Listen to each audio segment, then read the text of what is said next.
हिंदुस्तान की आजादी, हिंदुस्तान की आजादी की कहानी वो कहानी है कि मुर्दा कौम भी इसे पढ़ ले या सुन ले तो उसके जिस्म में जान दौड़ जाए। जुल्म जब्र के पहाड़ के सामने निहत्ते बेसरो सामान महज अज़्म हौसले से मुकाबले की कहानी है हिंदुस्तान की आजादी। आजादी की जंग क्या थी? वो एक इश्क था। ये इश्क नहीं आसान, इतना ही समझ लीजिए एक आग का दरिया है और डूब के जाना है। सवाल ये था कि आग के दरिया में डुबकी कौन लगाए?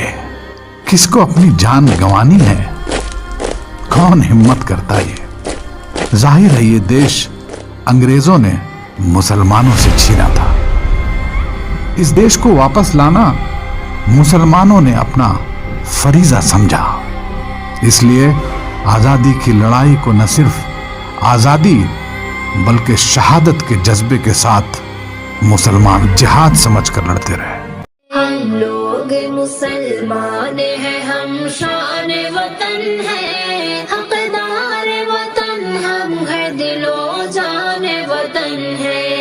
हमने तेरे परचम को बुलंदी पे उड़ाया, जंजीर गुलामी से भी आजाद कराया। हर हाल में दुश्मन से तुझे हमने बचाया, दरअसल हमी लोग निगहबान वतन है। हम लोग मुसलमान हैं, हम शान वतन है, हकदार वतन हम है, दिलो जान वतन है।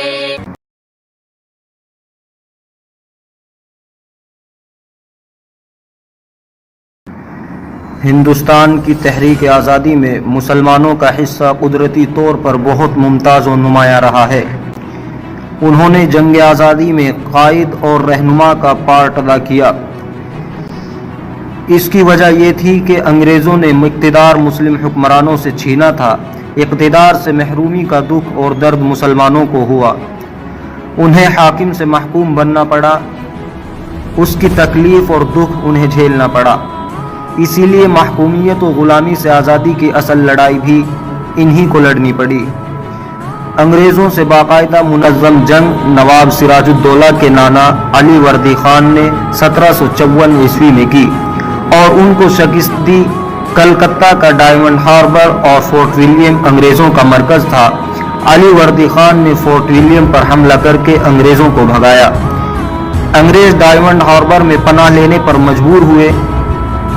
अली वर्दी ख़ान के बाद उनके नवासे नवाब सिराजुद्दौला हाकिम हुए और इस खतरे को महसूस किया कि अंग्रेज़ उनके मुल्क पर आहिस्ता आहिस्ता हावी हो रहे हैं और उनको मुल्क से निकालना ज़रूरी है। उसने हौसला और हिम्मत से अंग्रेज़ों को शिकस्त देना चाहा, मगर उनका दरबार साजिशों का अड्डा बन गया था, इसलिए उन्हें शिकस्त हुई और 1757 ईस्वी में ब्रिटिश फ़ौज ने उनके दारुसल्तनत मुर्शिदाबाद में उन्हें शहीद कर दिया। तारीख के सफ़ात में पलासी की जंग 1757 ईस्वी और बक्सर की जंग 1764 ईस्वी की तफसील मौजूद है। ये जंग भी हिंदुस्तानियों की शिकस्त पर ख़त्म हुई। इसके बाद अंग्रेज़ बंगाल, बिहार और उड़ीसा पर पूरी तरह हावी हो गए। पहला विद्रोह इंडिया में 1773 में हुआ था। 1773 में पहला विद्रोह हुआ। इस विद्रोह का नाम फ़कीर रेबेलियन था। इस विद्रोह का नाम आज भी किताबों में फ़कीर एंड सन्यासी रेबेलियन के नाम से जाना जाता है। इस फ़कीर और सन्यासी रेबेलियन का तरीका यह था, इस पर पूरी एक किताब बंकिम चंद्र चटर्जी ने लिखी है। इस किताब का नाम आनंद मठ है और आईएएस के एग्जाम में कई बार पूछा जाता है कि फ़कीर और सन्यासी रेबेलियन, इस रेबेलियन को किस किताब में सबूत पाए जाते हैं। इसमें सन्यासी, साधु संत और सूफी ये करते कि कंधे से कंधा मिलाकर एक बड़ी भीड़ के साथ अंग्रेजों के गोडाउन तक जाते। उस समय भूखमरी चल रही थी, पर गोडाउनों में अनाज भरा हुआ था। उस गोडाउन के अनाज को तोड़कर गरीब हिंदू और मुसलमानों में बांट देते। आर्कियोलॉजिकल सर्वे ऑफ इंडिया के मौजूदा डायरेक्टर हैं, उनका नाम मेरे पास है आनंद भट्टाचार्य। इन्होंने 2013 में एक किताब लिखी है। मैं उस किताब में से एक लाइन पढ़ना चाहता हूँ आपके सामने। वो अपनी किताब में लिखते हैं कि बंगाल और बिहार के घने जंगलों का फायदा लेकर सन्यासियों और फकीरों ने इस बगावत को 50 साल तक जारी रखा। LSS O'Malley, ये अंग्रेज ऑथर हैं, इन्होंने लिखा है history of Bengal, Bihar and Orissa, page number 88, 85 और 86 में पढ़ रहा हूं। In 1763, Muslim fakirs revolted under the leadership of Majnu Shah Fakir। पहली बगावत, उसका पहला लीडर, उसका नाम लिख रहे हैं अंग्रेज, मजनू शाह फकीर। आगे की लाइन में लिखते हैं, द सन्यासी leader Bhavani Pathak was his close associate, उसका बहुत गहरा दोस्त था। After the death of Majnu Shah के मर जाने के बाद मूसा शाह, चिराग अली, नूरुल मोहम्मद, इन्होंने इस बगावत को 1803 तक जारी रखा।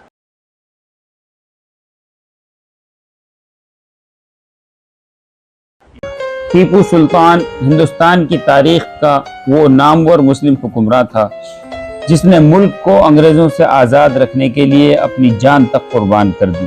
वो एक काबिल हाकिम, नेक सालेह बादशाह था। चुनांचे मुफक्किर इस्लाम हज़रत मौलाना सैयद अबुल हसन अली नदवी रहमहुल्लाह लिखते हैं, सबसे पहले जिस शख्स को इस खतरे का एहसास हुआ वो मैसूर का बुलंद हिम्मत और गयूर फरमारवा फतेह अली खान टीपू सुल्तान था, जिसने अपनी बालिग नजरी और गैर मामूली जहानत से ये बात महसूस कर ली कि अंग्रेज इसी तरह एक एक सूबा और एक एक रियासत हजम करते रहेंगे और अगर कोई मुनज़्ज़म ताकत उनके मुकाबले पर ना आई तो आखिरकार पूरा मुल्क उनका लुक़मा तर बन जाएगा। चुनांचे उन्होंने अंग्रेजों से जंग का फैसला किया और अपने पूरे साजो सामान, वसाइल और फौजी तैयारियों के साथ उनके मुकाबले में आए। चुनांचे सन 1767 में अंग्रेजों ने नवाब मोहम्मद अली, निज़ाम हैदराबाद और मरहटों को अपने साथ मिलाकर सल्तनत खुदादाद मैसूर के खिलाफ जंग छेड़ दी थी। तो हैदर अली ने उनसे मुकाबले के लिए 5 हिस्सों में फौज को तकसीम किया था, जिनमें से एक हिस्सा जो 7000 सिपाहियों पर मुश्तमिल था टीपू सुल्तान की कमान में था। चुनांचे सुल्तान टीपू ने उस वक्त मैंगलोर के मजबूत फौजी किले पर कब्जा किया और अंग्रेजों को वहां से वापस मुंबई भागने पर मजबूर किया। ये सुल्तान टीपू की पहली जंग थी जो उन्होंने 17 साल की उम्र में लड़ी और फतह हासिल की। उसके बाद 1769 में जब 1 लाख मरहटों ने मैसूर पर हमला किया तो उसमें भी सुल्तान टीपू ने अपने वालिद हैदर के साथ शाना बशाना जंग लड़ी। सन 1782 में हैदर अली की वफात हुई तो उस वक्त अंग्रेजों से दूसरी जंग छिड़ी हुई थी। वालिद के इंतकाल के बाद सुल्तान टीपू ने तख्त संभाला। 27 दिसंबर 1782 को तख्त शाही पर जलवा अफरोज हुए और इनान हुकूमत अपने हाथ में ली। फिर 28 अप्रैल 1783 को टीपू सुल्तान ने 12,000 फौज के साथ बदनूर को फतह किया, जिसे अंग्रेज ने कब्जे में ले रखा था। 1784 में मजबूरन अपनों की बेवफाई और गद्दारी के सबब टीपू सुल्तान को अंग्रेज से सुलह करनी पड़ी। उसके बाद अंग्रेज ने सन 1792 में अपनी शिकस्त का इंतकाम लेते हुए हमला किया। उसके बाद टीपू सुल्तान ने हिंदुस्तान के राजाओं, महाराजा और नवाबों को अंग्रेजों से जंग पर आमादा करने की कोशिश की। इस मकसद से उन्होंने सुल्तान सलीम उस्मानी और दूसरे मुसलमान बादशाहों और हिंदुस्तान के उमरा और नवाबों से खत व किताबत की और जिंदगी भर अंग्रेजों से सख्त मारिका आराई में मशगूल रहे। करीब था कि अंग्रेजों के सारे मंसूबों पर पानी फिर जाए और वो इस मुल्क से बिल्कुल बेदखल हो जाएं, मगर अंग्रेजों ने जनूबी हिंद के उमरा को अपने साथ मिला लिया। आखिरकार इस मुजाहिद बादशाह ने 4 मई 1799 को सरंगापट्टनम के मारिका में शहीद होकर सुरखरुई हासिल की। उन्होंने अंग्रेजों की गुलामी और असीरी और उनके रहम व करम पर जिंदा रहने पर मौत को तरजीह दी। ये कहते हुए मौत को गले से लगाया कि गीदड़ की 100 साला जिंदगी से शेर की एक दिन की जिंदगी बेहतर। जब सुल्तान टीपू की शहादत की खबर अंग्रेज गवर्नर को मिली तो उसने उनकी नाश पर खड़े होकर ये अल्फाज कहे कि आज से हिंदुस्तान हमारा है।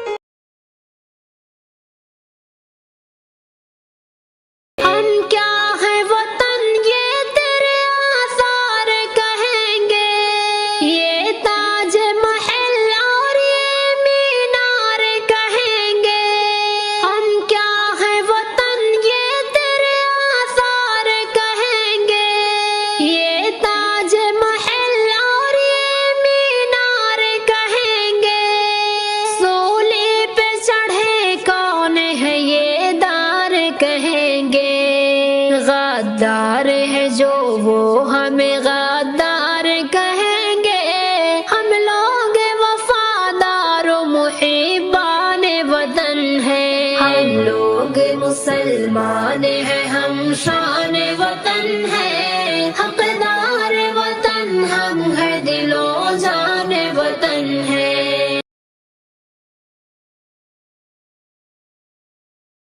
गूगल पर जब आप कॉन्ग्रीव रॉकेट ऐसे टाइप करेंगे या मैसूरियन रॉकेट ऐसे टाइप करेंगे तो एक गूगल पेज डिस्प्ले करेगा।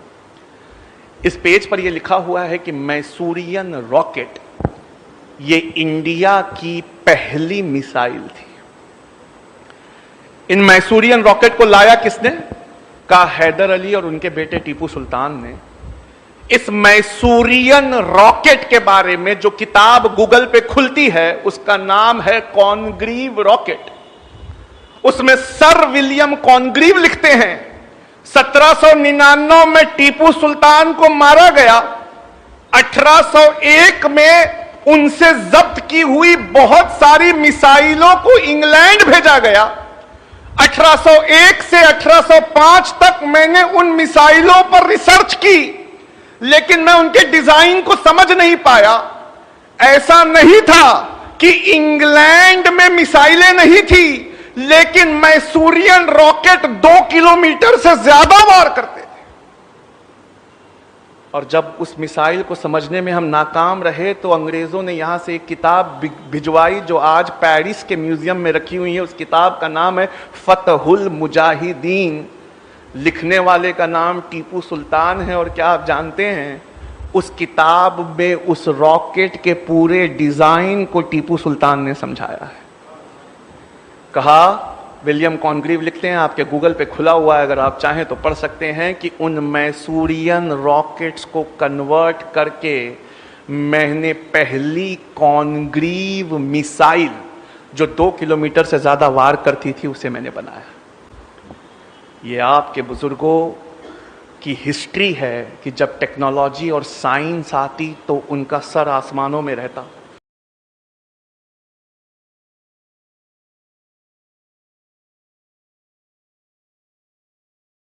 (1857) की बगावत, जिसे अंग्रेज बगावत कहते हैं, हम उसे 1857 की अजीम लड़ाई कहते हैं। आप जानते हैं ये लड़ाई क्यों हुई थी? गाय की चर्बी और सूअर की चर्बी कारतूसों में लगाने की वजह से बड़े पैमाने पर पूरे इंडिया में ये लड़ाई लड़ी गई। 1857 की इस बगावत में एक नाम आता है दिलावर जंग Ahmadullah Shah Madrasi. Archaeological survey of India की बुक है। दिलावर जंग अहमदुल्ला शाह मद्रासी, इनके बारे में लिखा है कि ये टीपू सुल्तान के दरबारी नवाब मोहम्मद अली के बेटे थे और मेहराब शाह कलंदर पीर के कहने पर अंग्रेज़ों को अपने देश से हटाना चाहते थे। इस सिलसिले में ये दिल्ली गए और दिल्ली के बाद पटना, फैज़ाबाद, कलकत्ता और देश के कोने कोने का दौरा किया। अंग्रेज़ों के खिलाफ माहौल को इतना गर्म किया कि, सुन लीजिए, टॉपिक है जंग आज़ादी में मुसलमानों का योगदान। पहला सबसे बड़ा इनाम अगर किसी की गर्दन पे रखा गया, पहला सबसे बड़ा इनाम अगर किसी के सर पे रखा गया तो वो 50,000 रुपये का इनाम अहमदुल्ला शाह मद्रासी के सर पे रखा गया 1857 में। पहला इनाम 50,000 रुपए का किसी के सर पे रखा गया कि जिंदा और मुर्दा लाने वाले को 50,000 रुपये दिए जाएंगे। तो उनका नाम अहमदुल्ला शाह मद्रासी है, राजा ऑफ पवई। इन्होंने ये इनाम को पाया जब अहमदुल्ला शाह का सर काट कर इन्होंने अंग्रेज़ों को दिया। तो एक अंग्रेज़ का बयान मेरे पास दर्ज है, मैं इस बयान को आपको सुनाना चाहता हूँ। यहाँ लिखा है, ये उस इंसान का सर पड़ा है जो आज तक का हमारा सबसे ताकतवर दुश्मन था। 1857 के उलमाओं की फहरिस्त बहुत लंबी है। मौलाना लियाकत अली खान हो या मौलाना बख्त खान हो या खान बहादुर खान हो या हिकमतुल्लाह खान हो, 1857 की यह फहरिस्त बहुत लंबी है। पहला फतवा जंगे आज़ादी की लड़ाई का जिसने दिया था उसका नाम अल्लामा फजले हक खैराबादी था। अल्लामा फजले हक खैराबादी ने जब यह फतवा दिया और दिल्ली आज़ाद हुआ तो दिल्ली को वापस पाने के लिए अंग्रेज़ों ने बहुत मेहनत की। मेरे पास लेफ्टिनेंट हॉडसन की एक किताब का एक पैराग्राफ मौजूद है। लेफ्टिनेंट हॉडसन ये वो शख्स थे जिन्होंने दिल्ली को दोबारा जीता। वो लिखते हैं, हमें इंग्लैंड से टेलीग्राम आया था। इस टेलीग्राम में लिखा था 1857 की बगावत दरअसल मुसलमान उलमाओं की बगावत है। जहां पर भी टोपी और दाढ़ी वालों को देखो, इन्हें बिना मुकदमे के लटका दो। लेफ्टिनेंट हॉटसन अपनी किताब में लिखते हैं, फिर क्या था, हम निकल पड़े, दाढ़ी और टोपी वालों को ढूंढ ढूंढ कर निशाना बनाते। हम उनसे यह नहीं पूछते कि तुमने क्या किया है, बस हमारी गोलियां उनका सीना और सर तलाशती। कर्नल नील, इन्होंने पटना और इलाहाबाद और कानपुर को दोबारा अंग्रेजों के कब्जे में लाया था। वो अपनी किताब में लिखते हैं, मुझे इस बात पर फक्र है। कर्नल नील लिख रहे हैं अंग्रेजों के लिए, हमारे लिए नहीं लिख रहे। तो लिखते हैं, मुझे इस बात पर फक्र है कि मैंने सैकड़ों लोगों को बिना मुकदमे के ही फांसी दे दी। उस जमाने में एक बेहतरीन हिंदू इतिहासकार दिल्ली में रहा करते थे, दुर्गादास बंदोपाध्याय।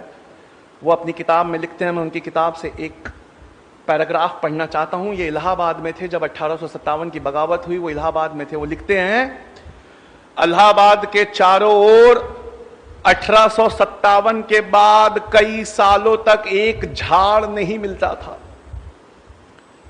इलाहाबाद के चारों ओर 1857 के बाद कई सालों तक एक झाड़ नहीं मिलता था, क्योंकि मरने वालों की तादाद इतनी ज्यादा थी कि या तो वो लकड़ी कब्र में पट्टा बना के लगा दी गई या चीता पर लकड़ी बनाकर जला दी गई। क्या आप सोच सकते हैं कि वो क्या जुल्म और सितम होगा कि झाड़ इलाहाबाद से खाली हो गए, या वो कब्रों में तख्ते बनकर लग गए, या चिताओं पर लकड़ी बनकर जल गए। ये 1857 की चीज थी। द टाइम्स अखबार उस समय इंग्लैंड से निकलता था। मेरे पास जनवरी 1861 की एक पेपर कटिंग है। द टाइम्स अखबार जो लंदन से निकलता था, उसमें करेस्पॉन्डेंट का नाम रसेल है। ये रसेल ने अपने फ्रंट पेज पे द टाइम्स अखबार के लिखा है, अंग्रेज सरकार उलमाओं के दिल में हमेशा के लिए डर बिठाना चाहती थी, इसलिए नफीस उलमाओं को सूअर की चमड़ी में जिंदा सिया गया। ये कुर्बानियां हैं जो आपके आलिमों ने दी हैं। सर जेम्स आउटरम और एडवर्ड टिमस, ये राइटर हैं एक किताब के। उस किताब से मैं एक लाइन पढ़ना चाहता हूं, सिर्फ एक लाइन। जिन 51,200 लोगों को फांसियां हुई, उसमें उलमा, अभी मुसलमान भी नहीं कह रहा हूं, मुसलमानों में ऊंची कैटेगरी उलमा कह रहा हूं, जिन 51,200 लोगों को फांसियां हुई 1859, 60 और 61 में, उनमें उलमाओं की तादाद सिर्फ 27,000 थी। यानी सिर्फ उलमा 27,000 से ज्यादा थे। 51,200 लोगों को फांसियां हुई। लोगों, इतिहास में आपका रिकॉर्ड है जो दम तोड़ रहा है।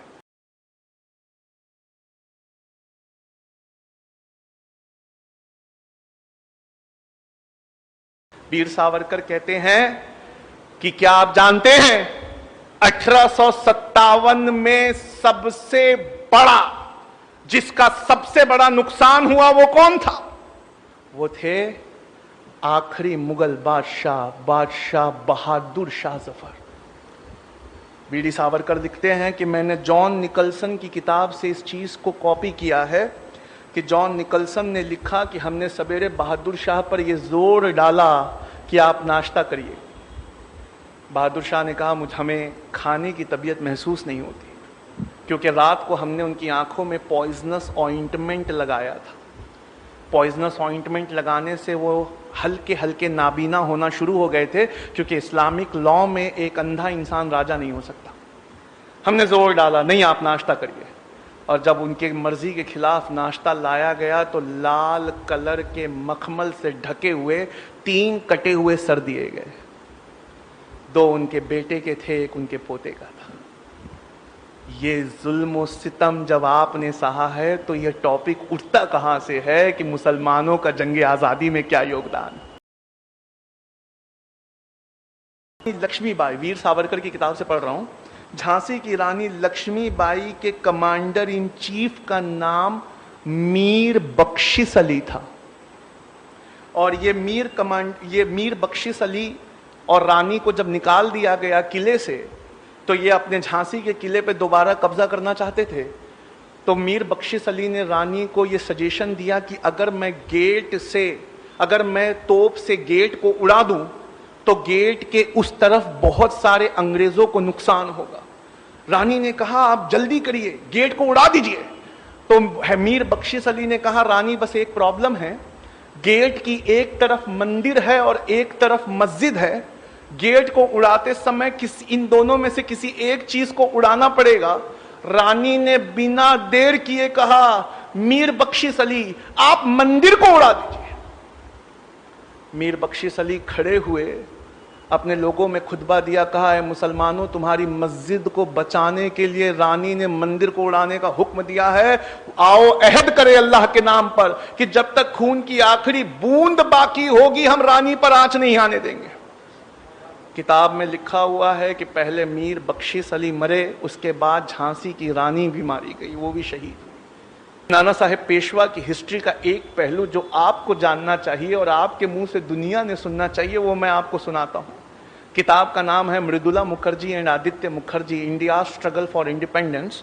उसमें लिखा है कि राजा नाना साहेब पेशवा की बागडोर, नाना साहेब पेशवा की लड़ाई की बागडोर उनके सेना नायक अजीमुल्ला खान के हाथ में थी। यानी वहां भी कमांडर इन चीफ, पहली शहीद औरत, वहां भी कमांडर इन चीफ मीर बख्शिश अली थे। और नाना साहेब पेशवा जिन्होंने लड़ाई इतनी बड़ी लड़ी कि आज तक इतिहास में उनका नाम मौजूद है, वहां भी commander in chief Azimullah Khan थे। Gazette history of Uttar Pradesh, किसी भी हिस्ट्री बुक के सामने अगर गजेट लग जाए तो इसका एक मतलब होता है ये सरकारी रिकॉर्ड है। मैं gazette history of Uttar Pradesh के सब चैप्टर 37 हिस्ट्री ऑफ अयोध्या में आपको ले चलता हूं, जहां ये लिखा है जो मैं आपके सामने पढ़ना चाहता हूं। वहां लिखा है 1857 में इनकलाब में अयोध्या में सबसे पहले इनकलाब का बिगुल फूकने वाले का नाम बाबा रामचरण दास था।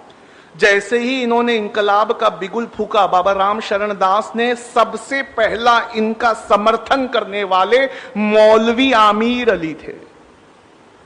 बाबा रामचरण दास और मौलवी आमिर अली इन्होंने मिलकर अंग्रेजों की ईंट से ईंट बजाई, और जब इन्हें पकड़ा गया तो अंग्रेज चाहते थे कि इन्हें मिली सजा आने वाले नस्लों के लिए इबरत हो, लोगों की हिम्मतें टूट जाएं। क्या आप जानते हैं क्या सजा दी गई? किताब में लिखा है बाबा रामचरण दास और मौलवी आमिर अली, इन दोनों को एक फांसी के फंदे से लटकाया गया। फांसी का फंदा एक था, गर्दनें दो थी, एक बाबा रामचरण दास की थी और एक मौलवी आमिर अली की थी। हरियाणा में एक जगह है हांसी, वहां की हिस्ट्री है कि यहां पर दो दोस्त रहा करते थे, एक का नाम था हुकुमचंद जैन और एक का नाम मुनीर बेग था। इस हिस्ट्री में लिखा है कि हुकुमचंद जैन और मुनीर बेग दोनों ने इतना डटकर अंग्रेजों का मुकाबला किया, इतना लोहा लिया कि नाभा, कपूरथला, कश्मीर और पटौदी राजाओं की मदद से पकड़कर इन्हें अंग्रेजों को सौंपा गया। अंग्रेज चाहते थे हांसी की लोग हमेशा के लिए डर जाएं, उनकी हिम्मतें टूट जाएं, तो ऐसी अनोखी सजा आपको इतिहास के किताबों में कभी नहीं मिलेगी। हुकुमचंद जैन और मुनीर बेग को साथ लाया गया। हुकुमचंद जैन को उनके मजहब के खिलाफ जिंदा दफना दिया गया और मुनीर बेग को उनके मजहब के खिलाफ चिता पर जिंदा जला दिया गया।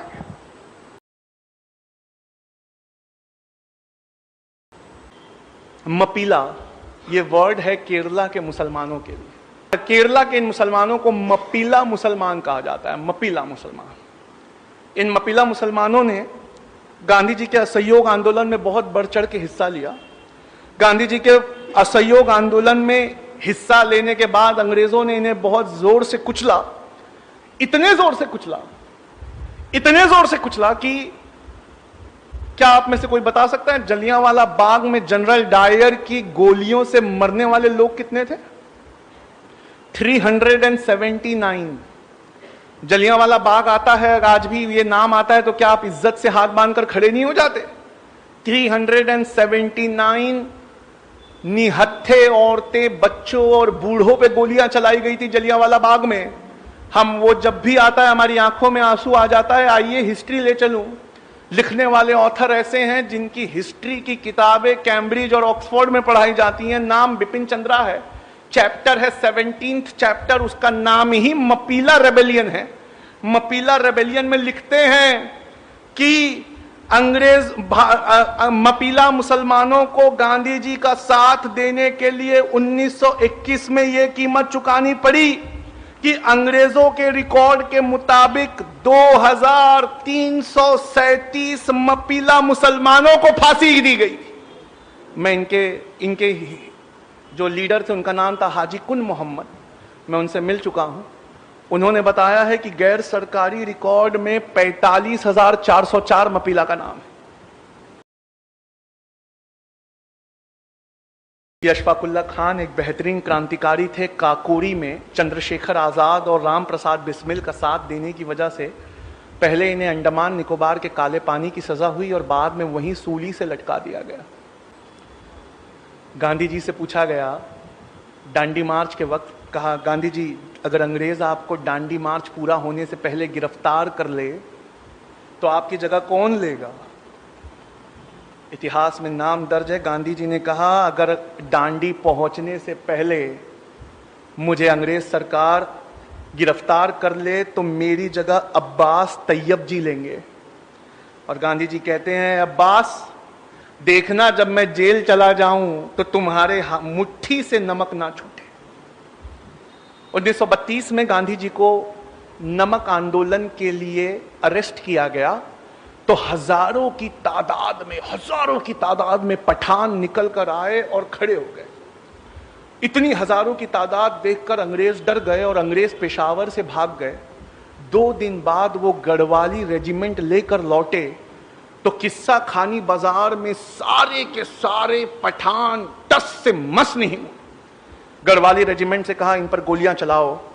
गढ़वाली रेजिमेंट के जवानों ने बंदूकों को लोड किया, देखा सबसे सामने की सफ में पठानों के बच्चे लगे हुए हैं और उन बच्चों के बीच उनका लीडर खड़ा था, उसका नाम था खान अब्दुल गफ्फार खान। अंग्रेज ने कहा कि ये खान अब्दुल गफ्फार खान, हथियार तो पठानों का जेवर होते हैं, तुम्हारे हथियार कहाँ है? कहा हमने गांधी से वादे के चलते अपने जेवर को उतार के फेंक दिया। कहा गांधी से वादा किया है हथियार तो छोड़ो हाथ तक नहीं उठाएंगे। ये फोटो, वहां जमा लोगों की फोटो आज भी गूगल और विकिपीडिया पे मौजूद है। सामने की 2 सफ में बच्चे खड़े हैं और पीछे हजारों की तादाद में पठान खड़े। फिर अंग्रेजों गढ़वाली रेजिमेंट ने अपनी बंदूकें लोड की। इससे पहले गोली चलाती, गढ़वाली रेजिमेंट ने बंदूक ये कहकर फेंक दी हमारे देश में एक जलियांवाला बाग काफी है, निहत्तों पे हम गोली नहीं चलाएंगे। अंग्रेजों ने खुद साख्ता बंदूकें उठाई, 207 लोग मारे गए। आप जानते हैं भारत सरकार ने उन्हें क्या इज्जत दी है खान अब्दुल गफ्फार खान को? मरणोपरांत यानी मरने के बाद भारत रत्न पुरस्कार से संवारा। खान अब्दुल गफ्फार खान का टाइटल है सीमा अंत गांधी यानी फ्रंटियर गांधी। उनको जो प्लाक मिला था भारत रत्न पुरस्कार, ये जो इंडिया का सबसे बड़ा पुरस्कार है, उन्हें दिया गया जबकि वो अफगानी थे, पर अफगानिस्तान उस वक्त इंडिया का हिस्सा था। उस प्लाक में से मैं पढ़ता हूं, उस प्लाक पे भारत सरकार ने क्या लिखा है। उस प्लाक में ये लिखा हुआ है कि किस्सा ख्वानी बाजार के दिन अपनी बहादुरी, दिलेरी और गांधी जी से चलते वादे के मुताबिक हिंसा के विरोध में अपने हथियारों को फेंक देने की वजह से और 90 साल की अपनी जिंदगी में से 45 साल जेल में गुजारने की वजह से सीमांत गांधी खान अब्दुल गफ्फार खान को भारत सरकार भारत रत्न से नवाज। लोगों पढ़ लो, अगर नहीं पढ़ोगे तो कभी नहीं जान पाओगे कि जय हिंद ये नारा लिखने वाला आंध्र प्रदेश के एक मुसलमान थे, उनका नाम मोइनुद्दीन हसन हक था। लोगों पढ़ लो, नहीं पढ़ोगे तो कभी नहीं समझ पाओगे कि जिस प्लेन क्रैश में नेताजी सुभाष चंद्र बोस मारे गए, उनके साथ मरने वाले कर्नल हबीबुर रहमान थे। लोगों पढ़ लो, अगर नहीं पढ़ोगे तो कभी नहीं जान पाओगे कि तुम्हारे बुजुर्गों ने क्या क्या इतिहास में लुटाया है। 1884 ईस्वी में इंडियन नेशनल कांग्रेस का पहला इजलास मुनाकिद हुआ, जिसमें बाज़ मुमताज़ अहले इल्म और अहले फ़िक्र मुसलमान भी शरीक थे। उसके बानियों में मुसलमान भी शामिल थे, जिनके नाम बदरुद्दीन तैयब जी और रहमतुल्लाह सियानी थे। कांग्रेस का चौथा इजलास 1887 ईस्वी में मद्रास में हुआ, जिसकी सदारत बदरुद्दीन तैयब जी ने की। 1912 ईस्वी में रेशमी रोमाल तहरीक की इब्तिदा हुई, जिसके बानी फर्जंद अव्वल दारुल देवबंद थे, जिनको दुनिया शेखुल हिंद हज़रत मौलाना महमूद हसन देवबंदी रहमतुल्लाह अलैह के नाम से जानती है। इस तहरीक में अहम रोल आपके शागिर्द मौलाना उबैदुल्लाह सिंधी रहमतुल्लाह अलैह ने अदा किया। अफ़गानिस्तान की हुकूमत को मदद के लिए तैयार करना और अंग्रेज़ों के ख़िलाफ़ राय आम्मा बनाना मौलाना उबैदुल्लाह सिंधी रहमतुल्लाह अलैह का मिशन था। 1917 ईस्वी में शेखुल हिंद रहमतुल्लाह अलैह और साथियों को बुहैरे रूम में वाक़े जज़ीरा माल्टा जिला वतन कर दिया गया। इनके अलावा मौलाना मोहम्मद अली जौहर रहमतुल्लाह अलैह, मौलाना अबुल कलाम आज़ाद रहमतुल्लाह अलैह, मौलाना अहमद अली लाहौरी रहमतुल्लाह अलैह, हकीम अजमल खान वगैरह भी आपके मुशीर व मुआविन थे। 1919 ईस्वी में जमीयत उलमाए हिंद का क़याम अमल में आया। 1919 ईस्वी में जलियांवाला बाग सानिहा, जिसमें कई अफराद हलाक हुए, उन्हीं अय्याम में तहरीक खिलाफत वजूद में आई, जिसके बानी मौलाना मोहम्मद अली जौहर थे। इस तहरीक से हिंदू मुस्लिम इत्तिहाद अमल में आया। गांधी जी, अली बिरादरान, मौलाना मोहम्मद अली जौहर और मौलाना शौकत अली और मुस्लिम रहनुमाओं के साथ मुल्क गिर दौरा किया। इस तहरीक ने आवाम और मुस्लिम उलमा को एक प्लेटफॉर्म पर खड़ा कर दिया। अलगर्ज हिंदुस्तान के अकाबिर उलमा ने साल के इख्तिलाफात को नज़रअंदाज करके तहरीक खिलाफत में शाना बशाना काम किया। 1931 ईस्वी में मौलाना मोहम्मद अली जौहर गोलमेज conference round table conference London में शिरकत के लिए गए और वहीं इंतकाल कर गए। 1920 ईस्वी में गांधी जी और मौलाना अबुल कलाम आज़ाद ने गैर मुल्की माल के बाइकाट और नॉन कोऑपरेशन तर्क मुआलात की तजवीज़ पेश की। ये बहुत कारगर हथियार था जो उस जंग आज़ादी और कौमी जिद्दोजहद में इस्तेमाल किया गया। अंग्रेज़ी हुकूमत इसका पूरा नोटिस लेने पर मजबूर हुई और इसका ख़तरा पैदा हुआ कि पूरा मुल्की निज़ाम मफलूज हो जाए और आम बगावत फैल जाए। आसार अंग्रेज़ी हुकूमत के ख़ात्मे की पेशीन गोई कर रहे थे। 1921 ईस्वी में मोपला बगावत, 1922 ईस्वी में चोरा चोरी में पुलिस फायरिंग, 1930 ईस्वी में तहरीक सिविल नाफरमानी व नमक आंदोलन, 1942 ईस्वी में हिंदुस्तान छोड़ो तहरीक में मुंबई में बहरी बेड़े की बगावत की हिमायत में होने वाले मुजाहिरों पर पुलिस फायरिंग के दौरान हज़ारों मुसलमान शहीद हुए। अंग्रेज़ों की कैदोबंद के मसाइब झेलने और उनकी गोलियों का निशाना बनने वालों की तादाद तो शुमार से बाहर है। बहादुर शाह जफ़र, बेगम महल, नवाब मुज़फ़्फ़रुद्दौला, इमाम बख्श सहबाई, मौलाना बरकतुल्लाह भोपाली, मौलाना हसन मोहानी, मौलाना हबीबुर रहमान लुधियानवी, डॉक्टर सैफुद्दीन कचलो, मौलाना मजहरुल हक, डॉक्टर सैयद महमूद वगैरह ने जंग आज़ादी में भरपूर हिस्सा लिया। इनके अलावा भी एक बड़ी तादाद का जिक्र तारीख़ के सफ़हात में महफूज है, जिसकी याद दिलों में ताज़ा और तारीख़ की नई किताबों में महफूज रहनी चाहिए। गर्ज हर तरह हर मौके पर मुसलमान जंग आज़ादी में बराबर शरीक रहे, जिनको आज फरामोश किया जा रहा है। किसी शायर ने क्या खूब कहा है, जब पड़ा वक्त गुलिस्तां पे तो खूब हमने दिया, जब बहार आई तो कहते हैं तेरा काम नहीं। बहरहाल इन हजरात ने अपनी तमाम कोशिशों, मेहनत, जिद्दोजहद और कुर्बानी के बाद अंग्रेज़ को इस मुल्क से भगाया और 15 अगस्त 1947 ईस्वी को हमारा मुल्क अंग्रेज़ों के कब्ज़े से आज़ाद हुआ। हैदर की शुजाअत भी है टीपू का जिगर, हम महमूद के अफ़कार है कासिम की नज़र, हम हैदर की शुजाअत भी है टीपू का जिगर, हम महमूद के अफ़कार है कासिम की नज़र, हम ज़ामिन के बहे खून के कतरों का समर, हम आज़ाद भी अशफाक भी और शाह जफर, हम लोग पराए हैं न मेहमान वतन है, हम लोग मुसलमान हैं, हम शान वतन है, हकदार वतन हम हर दिलो जान